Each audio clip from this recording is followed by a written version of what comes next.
ఇప్పుడు బీజేపీ పార్టీకి ఎదుర్కోవడానికి కాంగ్రెస్ పడుతున్న అష్టకష్టాలు చూస్తుంటే అవి ఈసారి పార్లమెంటరీ ఎలక్షన్స్లో కాంగ్రెస్ పార్టీని అధికారంలోకి తీసుకొచ్చేంత బలంగా ఉన్నట్లయితే ఎక్కడా అనిపించట్లేదు.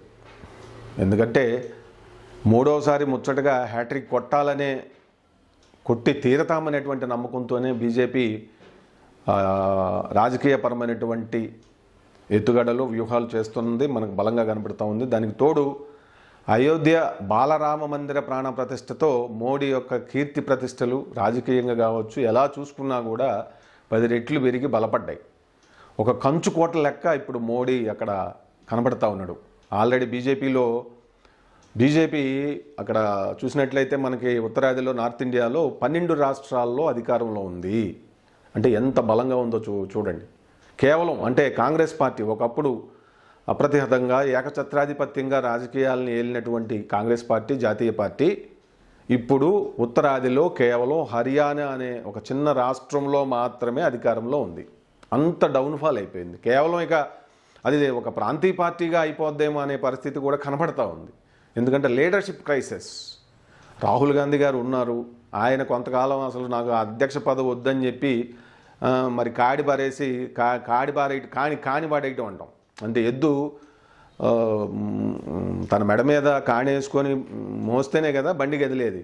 అలా కాకుండా అది ఎదురు తిరిగి నా వల్ల కాదని చెప్పి చేతులు ఎత్తేస్తే ఎట్లా ఉంటుంది పరిస్థితి. అట్లనే నేను అధ్యక్షుడిగా ఉండను అని చెప్పి ఆయన చాలా కాలం కాని బారేయటంతో అధ్యక్షుడిని ఎన్నుకోవడానికే వాళ్ళకి చాలా కాలం పట్టింది. 2-3 సంవత్సరాలకు పైగా పట్టింది. దాంతో పార్టీ ఎంత డౌన్ఫాల్ అవ్వాలో జాతీయ స్థాయిలో, ఎందుకంటే చుక్కాని లేని నావలాగా తయారైపోయింది, క్యాప్టెన్ లేని నావలాగా తయారైపోయింది. ఎందుకంటే పార్టీ బలంగా ఉండాలంటే జాతీయ పార్టీ కేంద్ర స్థాయిలో హెడ్ ఆఫ్ ది డిపార్ట్మెంటు చాలా స్ట్రాంగ్ ఉంటేనే, ఆ స్ట్రాంగ్నెస్ అనేది ప్లేస్ వెరీ క్రూషియల్ రోల్ పొలిటికల్గా సైకలాజికల్గా.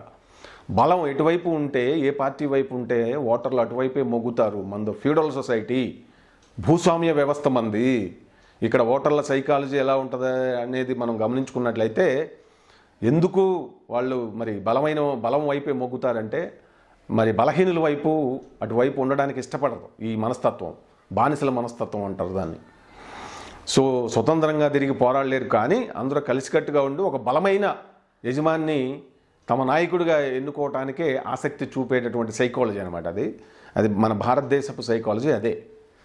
ఎందుకంటే మనది ఫ్యూడల్ స్ట్రక్చరు, ఫ్యూడల్ వ్యవస్థలోంచి వచ్చాం కాబట్టి అందుకే మరి మనకి అంటే యూనిటీ కూడా ఉండదు. మన ఇదిలో సమస్థాయి ఉన్న వాళ్ళు నాయకులుగా ఎదిగినా భరించలేరు, సపోర్ట్ చేయరు, మద్దతులు రావు. మళ్ళీ దానికి కులాల లింకులు ఉంటాయి, చాలా ఉంటాయి అన్నమాట. అందుకే వాటన్నిటికీ అందుకే ఎక్కడ చూసినా, ఏ రాష్ట్రంలో చూసినా 1-2 కులాల వాళ్ళే రాజకీయ పరంగా చాలా బలంగా ఉంటారు. అన్ని పార్టీల్లో వాళ్ళే ఉంటారు. వాళ్ళు ఆబ్వియస్గా భూస్వామ్య వర్గాలకు చెందిన వాళ్ళే, ల్యాండ్ లార్డ్సే అయి ఉంటారు వాళ్ళ గత చరిత్ర చూస్తే. సో అది చాలా డీపర్ సబ్జెక్ట్ అది. సో మొత్తం మీద అయితే ఇప్పుడు మోడీని ఢీకొట్టాలంటే అదొక పెద్ద హిమాలయ పర్వతం. అంత బలంగా అయ్యారు ఆయన. మోడీ బాల గోపాలం ఉత్తర భారతదేశంలో మోడీ అంటే అయోధ్య సమస్యను పరిష్కరించి మరి బాలరాముడిని అక్కడ ప్రతిష్ఠించిన వేడుక, అయోధ్య రామ మందిర అని ఆయన ఇది చేసిన విధానం, అదంతా కూడా మోడీ ఖ్యాతిని, బీజేపీ పార్టీ ఖ్యాతిని తిరుగులేని ఒక శక్తిగా అక్కడ ఇప్పుడు రూపొందించిన పొలిటికల్గా చూసినప్పుడు అది పెంచిందనే కనిపిస్తూ ఉంది. సో దానికి ధీటుగా ఇక్కడ ఇటువైపు నుంచి ప్రణాళికలు లేవు. ఏంటి అసలు ఇండియా కూటమి అని పేరే, అందులోనే ఒక క్లారిటీ లేని ఒక ఇది కనబడతా ఉంది. ఇండియా కూటమి ఏంది? ఇండియాలోనే ఉన్నాం కదా, మనం ఏమన్నా అమెరికాలో ఉన్నామా? అమెరికాలో ఉంటే మనోళ్ళందరూ కలిసి ఒక చిన్న పార్టీ ఏదైనా పెట్టుకుంటే అది ఇండియా కూటమి అంటే అదొక అర్థం పర్థం. ఏంటిది ఆ ఇండియా కూటమి అంటే? దిక్కుమాలిన పేరు. ఆ పేరులోనే సగం ఫెయిల్యూర్ ఉంది. అంతకుముందు కనీసం యూపీఏ అని పేరు పెట్టారు, యునైటెడ్ ప్రోగ్రెస్ అలయన్స్ అని చెప్పి. అది కాస్త బాగుంది. ఎన్డీఏ అది ఎంత అర్థవంతంగా ఉంది. National democratic alliance, BJP lead చేసేటటువంటి.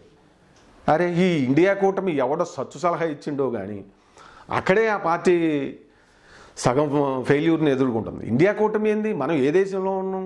మన దేశం పేరు పెట్టి ఇండియా కూటమి ఏంటి? మళ్ళీ అదొక పెద్ద కన్ఫ్యూజన్. ఆ పేరు మార్చకపోతే అసలు అది ప్రజల్లోకి వెళ్ళదు. సరే, అయితే ఇండియా కూటమితో మిగిలిన పార్టీలన్నీ ఏదో ప్రాంతీయ పార్టీల కూటమిగా ఏర్పాటు చేసి బీజేపీ పార్టీ ఒకవైపు, నాన్ బీజేపీ పార్టీలన్నీ ఈ ఇండియా కూటమిలో భాగస్వాములనే ప్రొజెక్షన్ చేస్తే మమతా బెనర్జీ గారు ఆమె వైపు ఆమె వెళ్ళిపోయింది. నితీష్ గారు బీజేపీ ఇదిలో మళ్ళీ ఇండియా కూటమి నుంచి బయటికి వెళ్ళిపోయి ఆయన ఎన్డీఏలో ప్రమాణ స్వీకారం చేసి ఇప్పుడు మళ్ళీ ముఖ్యమంత్రి అవుతా ఉన్నారు. అవకాశవాద రాజకీయవాది అంటారు ఆయన్ని. నిజం కాదేమో, అది అబద్ధం కాదేమో అనిపిస్తూ ఉంటుంది. సరే, అయితే ఇప్పుడు మోడీ బీజేపీగా ఎదుర్కోవడానికి కాంగ్రెస్ దగ్గర ఉన్నవాడి ఏంటి ఈ సెక్యులర్ అవుట్లుక్ అని అవని ఇవని. సరే, పూర్తి స్థాయి మరి కాంగ్రెస్ స్థాపించిన విలువలకే ఈ పార్టీ కట్టుబడి ఉందా అంటే అది కాదు. అట కాకుండా ఇటు కాకుండా మధ్యస్థంగా ప్రణాళికల లేమితో, నాయకత్వ లేమితో మరి కొట్టుమిట్టాడుతూ ఉంటే ప్రజలు దానికి తోడు అటు మోడీ గారిని ఇటు రాహుల్ గాంధీ గారిని పెట్టి చూస్తే రెండు వైపులా మోడీ గారి మీద ఉన్న భరోసా, నమ్మకం, పెద్దరికం ఎట్లా చూసినా ఆయన ఉంటేనే మనకు సేఫ్ ఓవరాల్గా. ఎందుకంటే జాతీయ స్థాయి ఎన్నికలప్పుడు ప్రజల ఆలోచనలు మారిపోతాయి, ప్రయారిటీస్ మారుతాయి. లోకల్ ప్రాంతీయ పార్టీలకు సపోర్ట్ చేసేటప్పుడు అసెంబ్లీ ఎలక్షన్స్ అప్పుడు ఉండే ప్రయారిటీస్ జాతీయ స్థాయిలో ఉండవు. సో ఆయనతో చూసినప్పుడు ఈయన ఒక చిన్న వయస్సు వ్యక్తిలాగే కనపడతా ఉన్నారు ప్రజలకు కూడా. అప్పుడే ఈయనకి ఎందుకులే ప్రధానమంత్రి పదవి, ఆయనకి మోడీ గారితో పోల్చినప్పుడు తేలిపోతూ ఉన్నాడు.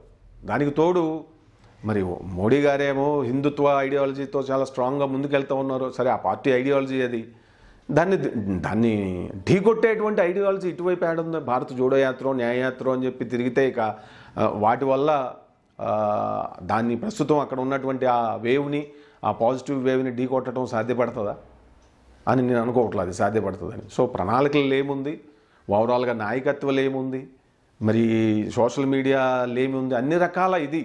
సో బీజేపీని చూసి కొన్ని విషయాలు ఈ ప్లాన్స్, ప్రణాళికలు, ఏదన్నా చిన్న ఎన్నికైనా ఎట్లా డీల్ చేయాలనేది మరి రాహుల్ గాంధీ అంటే టీం కొంత ఇంప్రూవైజేషన్ చేసుకోవాల్సిన ఆవశ్యకత ఉందేమో అనిపిస్తుంది నాకైతే. It's my personal opinion of course.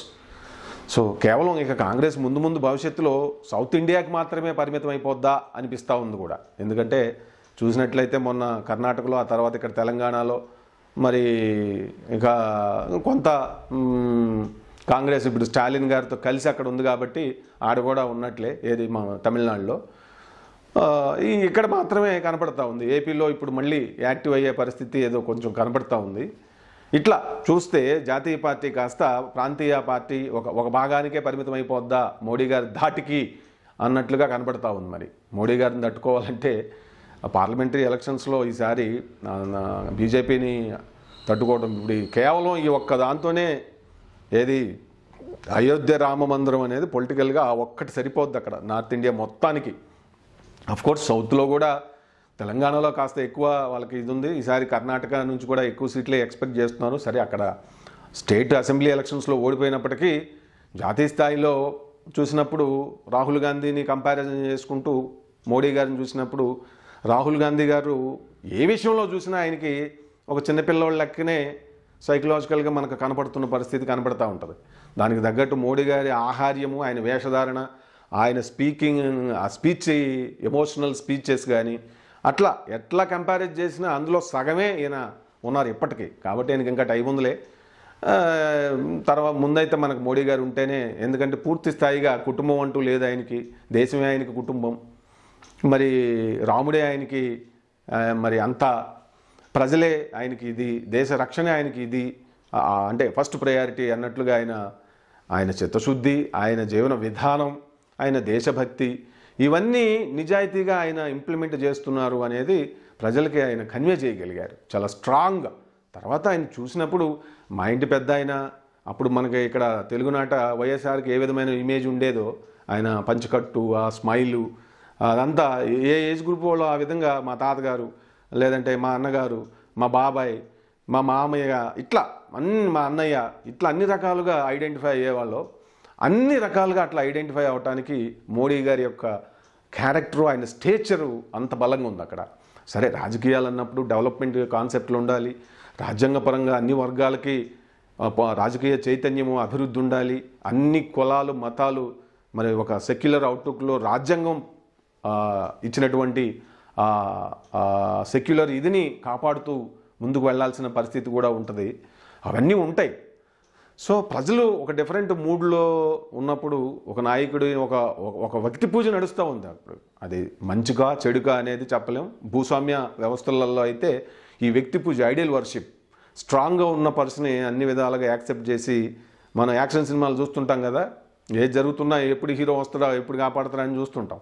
అట్లనే ఇప్పుడు మోడీ గారికి కూడా ఒక ఐడియల్ వర్షిప్ అయితే నడుస్తూ ఉంది. అది మంచా చెడా అనేది ప్రజలే నిర్ణయించుకుంటారు లాంగ్ టర్మ్లో. ప్రస్తుతానికైతే మరి ఈసారి పార్లమెంటరీ ఎలక్షన్స్కి one and only Modi and ఇటు ఇండియా కూటమి అప్పుడే బేటలు వాడుతూ ఉంది. సో మళ్ళీ కనీసం ఈసారి ఒక 100 సీట్లైనా కాంగ్రెస్ పార్టీ దేశవ్యాప్తంగా గెలుచుద్దా అనేది నాకు డౌటే.